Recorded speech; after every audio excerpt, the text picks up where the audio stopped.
बिस्मिल्लाहिर्रहमानिर्रहीम। अस्सलाम वालेकुम नाज़रीन, आप यूट्यूब चैनल देख रहे हैं। मैं इमरान खान हूँ। सबसे पहले इमरान खान साहब का बड़ा तगड़ा स्टेटमेंट आया जेल से। आसिम मुनीर साहब को उन्होंने मुखातिब किया अपने स्टेटमेंट के आगाज़ में ही। वैसे इमरान खान साहब का केस चल रहा है अदालत में, तोशाखाना 2। जो सिविलियन गवाह था वो तो मुकर गया। उसने कहा जी मेरे पे तो दबाव डाल के इन्होंने ये करवाया, मैं तो इमरान खान के खिलाफ ये गवाही देने नहीं चाहता। यानी एक सिविलियन था, फौजी नहीं था, एक सिविलियन था, वो आया और वो मुकर गया। उसने कहा जी मेरा ज़मीर गवारा नहीं करता। उसकी गैरत जाग गई।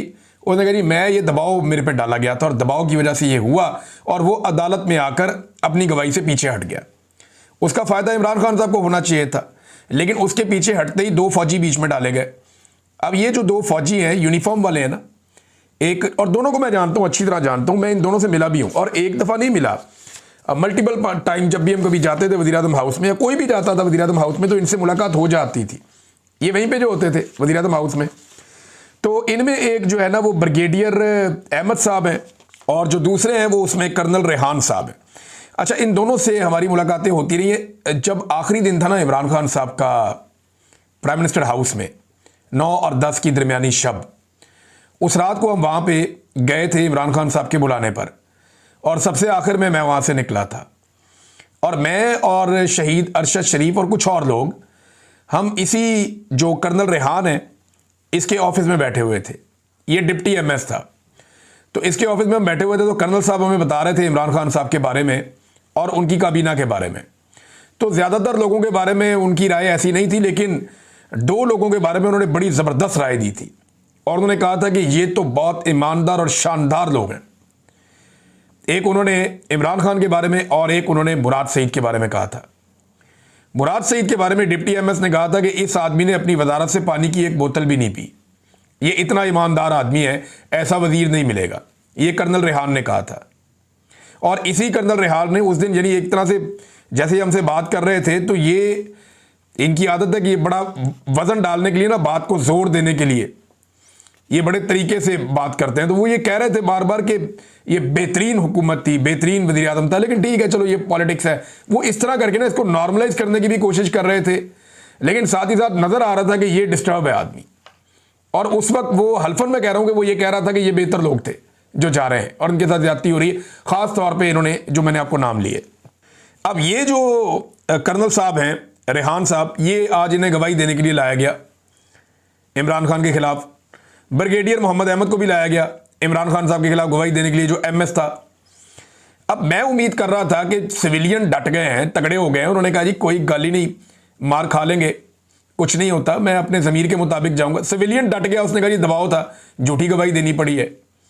तो मैंने कहा ये फौजी तो ज़रूर डट जाएगा, ये ज़्यादा तगड़े होते हैं, ये अपनी वर्दी की बहुत लाज रखते हैं, तो फौजी तो डट जाएंगे, झूठी गवाही नहीं देंगे। लेकिन मुझे मायूसी हुई आज।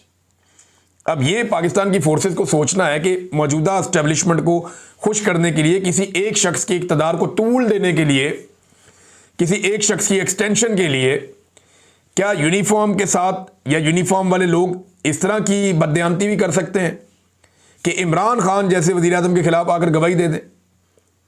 वो चंद करोड़ का ये तोशाखाना का केस है 2 वाला। इमरान खान जेल से किसी किताब पे दस्तखत करके, किसी कमीज पे दस्तखत करके बाहर भेज दे, तो उससे डबल ट्रिपल पैसों की तो वो बिक जाएगी बाहर, जितने का केस किया हुआ है इमरान खान के ऊपर। इन्हें शर्म भी नहीं आती। वहां पे एक आधे सवाल में जो है वो बहुत बुरी तरह फंस गए थे ब्रिगेडियर अहमद, वो मैं आपको बताऊंगा नेक्स्ट वीलॉग में। लेकिन जो कर्नल रेहान है वो काफी नर्वस थे, लेकिन जज साहब बड़े एक्साइटेड थे कि जनाब 2 फौजी आए हैं, बड़े एक्साइटेड थे। यानी माहौल जो अंदर से पता चला वो ये था कि ऐसा लगता था कि जज साहब सलूट ही ना मार दें इन दोनों को उठ के कहीं, या इन्हें कहीं सारा खोपी ना बिठा लें कि आप यहां बैठे, आप यहां बैठे। समझ नहीं आ रही थी उनको कि कैसे इनको प्रोटोकॉल दिया जाए, इस्तकबाल किया जाए। लेकिन इमरान खान की मौजूदगी में ये लोग नर्वस थे। देखिए वैसे भी आसान नहीं होता झूठी गवाही देना। आपने यूनिफॉर्म पहना हो तो आपको ख्याल रखना चाहिए। देखिए ये तो एस्टेब्लिशमेंट चली जाएगी, आज कोई आर्मी चीफ है, कल रिटायर हो जाएगा, फारिग हो जाएगा। डीजीआईसी जो आज है कल रिटायर हो जाएगा, फारिग हो जाएगा। बाजुआ भी तो देखे ना, जमीन आसमान एक किया हुआ था, ये भी ताकत वो भी ताकत, उसके कपड़े उतार, उसको नंगा कर, उसको मार, इसको जेल में डाल, औरतों को घसीट। बाजुआ ने सारा कुछ किया ना, फिर गया ना, देखो टके की औकात नहीं है अब। इसी तरह जो आपका नदीम अंजुम था, उसने क्या कुछ नहीं किया पाकिस्तान के अंदर। मैं उसके दौर में जबरी तौर पे मुझे आईएसआई ने लापता किया था, किधर गया वो? आए ना, सामना करे आप कहीं पे, दुनिया के किसी कोने में आ जाए, मैं चैलेंज करता हूं, आ जाए नदीम अंजुम, सामना करे मेरा, बात करके दिखाए, टके की औकात नहीं रही तो ये फारिग हो जाते होते हैं लोग। लेकिन इदारा जो है ना वो मौजूद रहता है, इदारे की क्रेडिबिलिटी के ऊपर उंगली नहीं उठनी चाहिए। डिक्टेटर तो अपनी हरकतें करते हैं, हमेशा करते हैं। ये जो 2 फौजी अफसरान ने किया, मुझे इसकी बड़ी तकलीफ हुई है। मेरे दिल में बड़ा एहतराम है इस यूनिफॉर्म का कि ये यूनिफॉर्म कुर्बानी देती है, इसके ऊपर खून गिरता है, ये गोलियां खाते हैं, बम धमाकों में लड़ते हैं, बॉर्डर पे लड़ते हैं, वतन की हिफाजत करते हैं।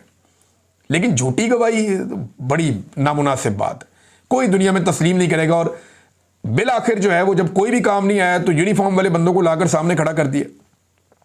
ये ज्यादती इदारे के साथ की गई है और इदारा ये दाग नहीं धो पाएगा कि पाकिस्तान की तारीख के सबसे मकबूल वजीर आजम के खिलाफ 2 फौजियों को जो यूनिफॉर्म थे उन दोनों को पेश किया गया अदालत में कि इसके खिलाफ गवाही दो। अंदाजा करें आप, यानी आजम खान इनके काबू नहीं आया, सिविलियन इनके काबू नहीं आए, तो अब इनको ये करना पड़ा। ये नाज़रीन सूरत हाल है। इमरान खान साहब ने जो पैगाम भेजा उसमें आसिम मुनीर साहब के नाम सबसे पहला पैगाम था। इमरान खान ने आसिम मुनीर को बराह रास्त पैगाम भेजा।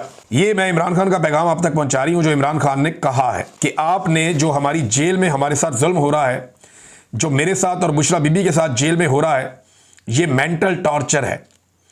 आप ये इसलिए कर रहे हैं, ये आसिम मुनीर को इमरान खान कह रहे हैं, आप ये इसलिए कर रहे हैं ताकि मैं टूट जाऊं। हमारी मुलाकातें सारी बंद हैं, फैमिली के साथ मुलाकातें बंद है, इस वक्त इनको किताबें नहीं दी जाती। उन्होंने कहा कि अगर आपका ये ख्याल है कि मैं या बुशरा बीबी टूट जाएंगे, हमने ला इलाहा इल्लल्लाह मुहम्मद रसूलुल्लाह सल्लल्लाहु अलैहि वसल्लम कलमा पढ़ा हुआ है और हमने ये अहद किया हुआ है कि यजीदियत और फिरौनियत के आगे सर नहीं झुकाएंगे, क्योंकि ये शिरक है। इसलिए इस चीज़ को जब तक हम जिंदा हैं, हम कभी भी अपना सर यजीदियत और फिरौनियत के आगे नहीं झुकाएंगे। तो इमरान खान तो झुकने वाला नहीं है, लेकिन आप बहुत बुरी तरह एक्सपोज हो गए मुफ्ती साहब। आप जुल्म और जबर के खिलाफ नहीं बोले, बल्कि जालिम के साथ खड़े होकर मजलूम के खिलाफ आपने आवाज उठाई। देखिए अब आपके साथ कुदरत करती क्या है। नंबर 2, इमरान खान साहब और क्या कह रहे हैं। दूसरा पॉइंट याया खान के ऊपर है कि फौज ने याया खान को इलेक्ट नहीं किया था, उन्होंने फौज का कंधा इस्तेमाल करके अपनी पोजीशन इस्तेमाल की। उन्होंने ये सोचा कि मैं अपना 10 साल इक़्तिदार लंबा कर लूंगा, लेकिन वो इलेक्ट होकर नहीं आए थे।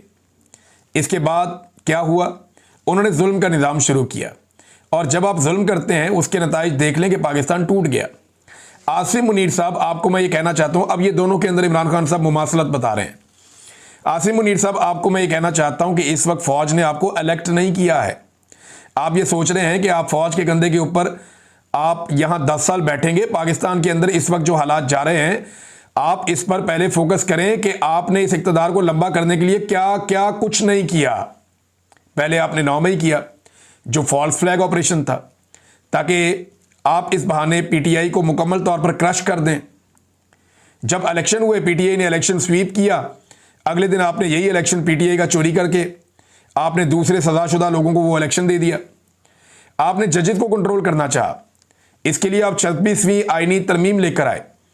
इस तरमीम से आपने जजेस को एक सरकारी इदारा बना दिया, इनको कंट्रोल में ले आए।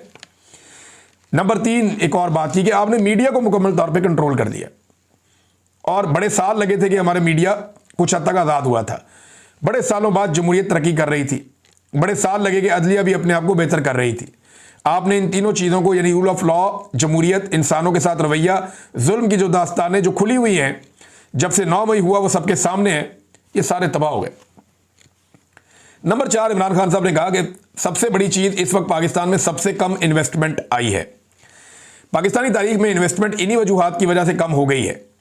इसका नतीजा ये हुआ कि आज आपके 45% लोग गुर्बत की लकीर से नीचे चले गए हैं।